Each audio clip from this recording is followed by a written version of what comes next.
So I wanted to make a video today about effective activism because I see a lot of posts about people kind of like judging other people's activism and things like that, and I just wanted to kind of mention something that I had somebody kind of bring to me, and I just absolutely love this analogy, is the puzzle piece activism.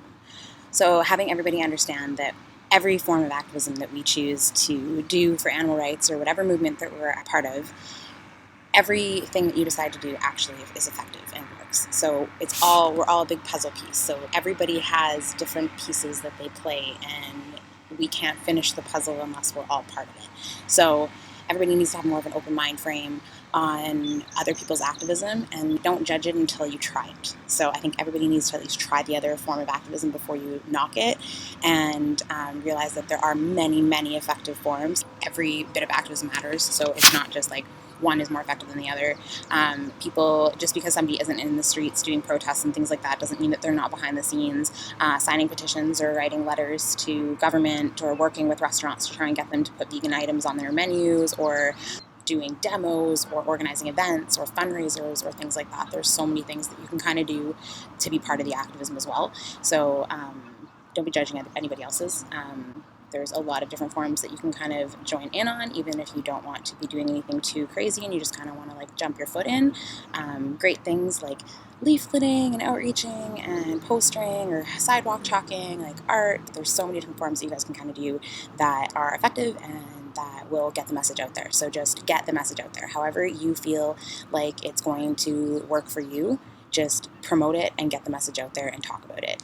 Find what works for your personality. You don't have to change who you are to be an effective activist. Just be who you are and shine as bright as you can be without blinding other people too much. So what I mean by that is learn how to read people. Some people that you're going to approach on the street if you're doing like outreaching or leafleting might not be on your energy level, so you might be a little bit more positive than they are. And that doesn't necessarily mean that I want you to lower yourself to their negativity, but just lower the way you present your energy so that they don't feel so overwhelmed with it. In the long run, they're going to be more receptive to taking the information because you're kind of vibing on the same level as they are.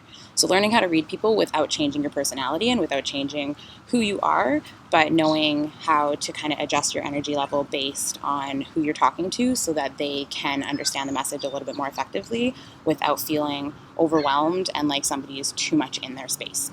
There aren't any rules to this, just as long as you're thinking about the animals and you're thinking about the planet and you really have the best intentions at heart with all of your activism. So we all fit together like a beautiful animal rights puzzle piece, and we all need to really start respecting and appreciating everybody else's forms of activism, and realizing that it does matter and it does actually expand this movement and it makes it grow and it makes people realize that there's different things that you can kind of jump in on. So it's a really great way to be, and just respect everybody else's approach. From my personal experience, I find that the best form of activism that works for me is the approach that I have now, which is based on an education and kindness and respect.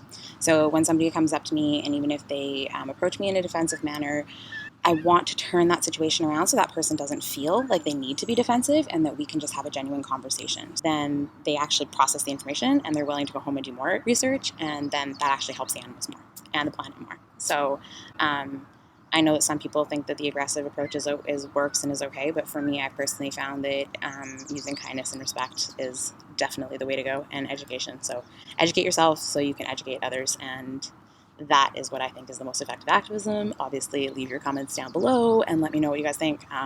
Like I said, I totally respect all activism. I think that all of it works, and I think everybody needs to do what they want to do, and let's get our awesome puzzle piece put together and freaking animal liberation. Let's do this. So keep it up with whatever you guys want to do, and don't be scared or shy to jump in on new forms of activism and on trying different things to expand out of your comfort zone so that you can learn and grow and educate yourself more. It'll make you way more of an effective activist. So try different forms of activism, find what works best for you, but don't limit yourself, and learn and grow as much as you possibly can for the animals and the planet. So that is my end-all message for the day.